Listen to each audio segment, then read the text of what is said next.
Hello guys, welcome to another episode of Playing with the Light. Today we're not roaming the streets of Dubai, today we're sitting in my messy gear room and talking about the sharpness of your landscape pictures. If you don't know who I am, my name is Anna Strauss. I'm a landscape photographer, this is my hobby. For work I do take all kind of pictures, including portraits, events and products of course. But for the sake of this video, let's call me a landscape photographer. A lot of people know me as a landscape photographer. And a lot of people ask me, how do I manage to achieve the ultimate sharpness in my images? Certain things can become a second nature to people like me who have been practicing landscape photography for more than 10 years. But if you just started out or you have never managed to achieve the results that you're looking for, I can share some tips and tricks that can help you make your pictures better. So one of the things that might not be working for you is your tripod. Do not buy a cheap tripod. Good tripods are expensive for a reason, but of course if we spend all the money on the camera we cannot afford a proper tripod, so we'll buy something that is affordable. But oftentimes this tripod cannot provide a proper support for your camera and it all results in blurry pictures. Good tripods are expensive for a reason. They will break less frequently, hopefully. They will give your camera a nice and sturdy support, and they will last you longer. Unfortunately, there is no perfect tripod out there. There is no tripod which is compact like this, but extends to the size of Burj Khalifa, and can go flat, and can also go parallel to the ground, and has all the extensions, and basically carries itself. But you can find a tripod for yourself that frustrates you the least. Almost every manufacturer makes tripods in two options, aluminium or carbon fiber. Carbon fiber is a sturdier one, it's a lighter one, but it's a more expensive one. So if you cannot afford carbon fiber and you buy the aluminium tripod, make sure that once you take your pictures, you set up your tripod, make sure that you give it a moment to stabilize itself, because aluminium shakes very easily. Another option that the manufacturers provide us with is the way the tripod extends its legs. So there is two variations, one of which is clip lock and another one is twist leg. I personally prefer the clip lock because once you clipped it in place, it will stay there. And it's usually a little bit faster to extend your legs with a clip lock. You just unclip all of them, you extend and you clip in place.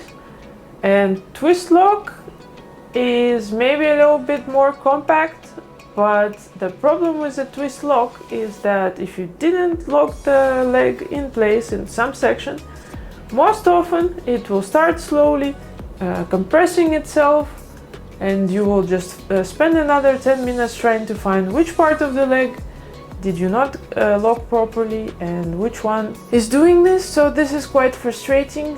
I prefer the clip lock, but the problem with the clip lock is that oftentimes it pinches your fingers and you will end up with bloody fingers, which is also not the greatest. So another thing that we have to choose when choosing our tripod is a head for the tripod. Of course, in some cases you might use a tripod without the tripod head, but it will deprive you of all the options to change the point of view. It will be just stuck in one position.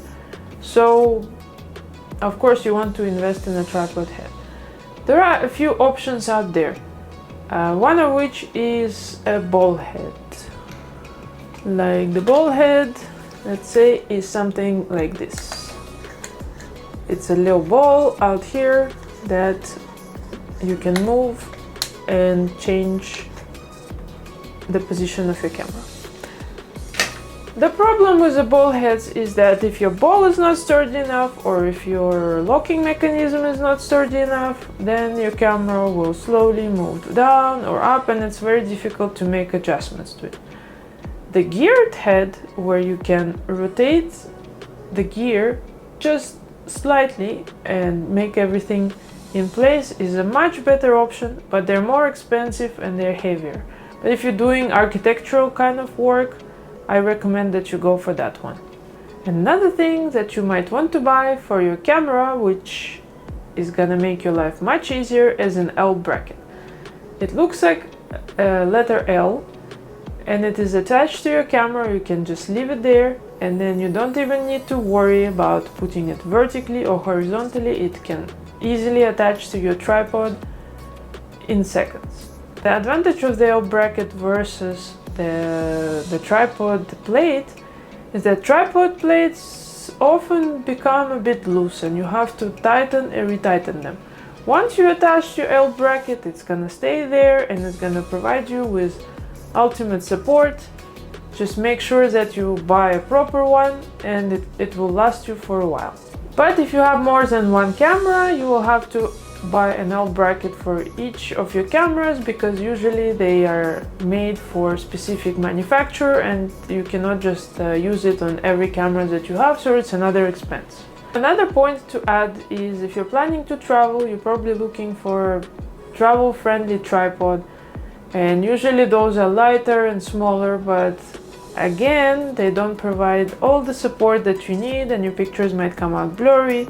So be very careful when choosing the tripod that has legs thin like this and can just pack like this. Usually there will be no sharp pictures that come out of the tripod unless you take it in very controlled environment.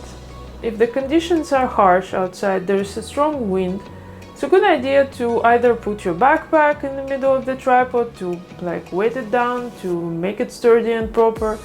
But just make sure that the wind is not shaking that bag too much, because then there's just no point of using it.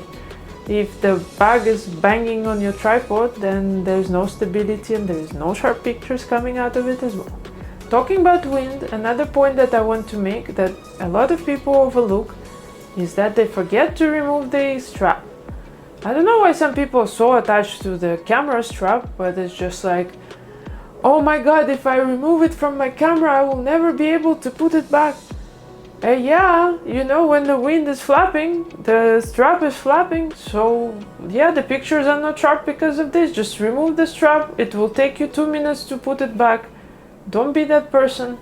The strap can ruin your photography, and on top of that, your camera is not on your shoulders or on your neck. So just remove it. It will improve your pictures.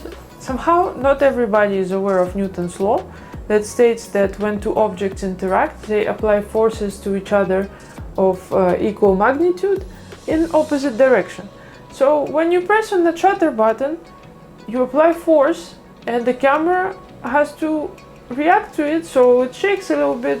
So it's a good idea to put a timer or use a remote shutter, because if you touch something, it will shake. So maybe this is why your pictures are not sharp. I personally recommend to use a remote control, because most of the modern cameras have Wi-Fi built-in capabilities that can act as a remote control. Or you can buy an old school remote control and just press, as I observed what some people do, when they use the remote shutter, they press the button and then they put it on top of the camera. And what do you think happens? Yes, it shakes. Another thing that can ruin your pictures is actually image stabilization. It is there enabling us to take pictures on the go, or when we raise it, or when we put it down too quickly. So it makes sure that when there are vibrations, the image stays still. But when actually your camera is on a tripod, then these vibrations are non-existent. Well, sometimes they are if there's a little bit of wind or you press the button too strong, then okay, this can be applied. But if you used all the techniques that I already talked about, then usually there is no vibration. And when there is no vibration and your image stabilization is turned on, or vibration reduction it's called in other systems, then the camera will look for those vibrations and create noise and create unsharp images, because it will just move everywhere trying to find that noise. If there's no noise, if your conditions are stable and your camera is set, just turn it off. Just turn it off. Unless your conditions are not perfect, you're standing on the bridge where things are vibrating, or you're on the boat where things are moving, Well, I don't know if on the boat you actually should use the tripod at all. Maybe you should use like longer exposures. Anyway, if your conditions are stable, there is no wind, you're using the remote or a Wi-Fi remote or anything like this, then it's a good idea to turn off that stabilization, because it's actually gonna bring the sharpness of your images down. Another note on the lenses. Not all lenses are created equal. Some lenses are sharper than others, and if you want to find the ultimate sharpness point in your lens, you should read all those endless websites where they provide you with this information that this lens, for example, is the sharpest at f8 and this one at f11, and this one is not sharp at all and whatnot. But another note is that there might be two lenses from the same factory, from the same manufacturer. One, it's your lens, and another one is your friend's lens, and you're standing side by side taking pictures, and his pictures are coming out sharp and yours are just not sharp. You might be thinking maybe there is something wrong with your particular lens. Maybe when you ordered it from Amazon, the Amazon delivery guy just went a little bit wacko when delivering it and something went wrong, so just give it to calibrate and it might increase sharpness. But just thinking that you read some review and this is gonna be exactly same lens with exactly same sharpness, it's not guaranteed. Unfortunately, life is unpredictable and things like this might happen. So if you are sure that this lens should be sharp at those apertures, then maybe it's time to give it to a service, and then your sharpness will increase. So I believe if you're watching this, you are aware of the aperture, and trying to take a super sharp picture at 1.2 or 1.4 aperture sometimes might not work just because the manufacturer never predicted you to be using it in this way. Just educate yourself. Maybe the solution is out there. Another thing that people might forget when going out and taking, let's say, sunset photos is that they have a filter on. Some people use UV filters for protection. But if you're using a cheap one, they might reduce the quality of your pictures, including sharpness. If you're using ND filters, especially in case of sunsets or at night, I don't know why you would be using the ND filter at night, but maybe it's very bright out there and you're looking for a particular result. In any case, the sharpest image will always be without any filters, because filters is additional glass that might take away some capabilities of your lenses, of your cameras. I live in a city where the weather is often hazy. There's not much we can do about it, it's just like this out there. There's either haze, a sandstorm, a dust storm, humidity, or whatnot. Maybe it's just pollution, there's no wind, so it's a little bit polluted. And the images will not be as sharp just because the conditions are not sharp enough. But you can use a little bit of dehaze and a little bit of sharpening in post to bring out the sharpness in your images.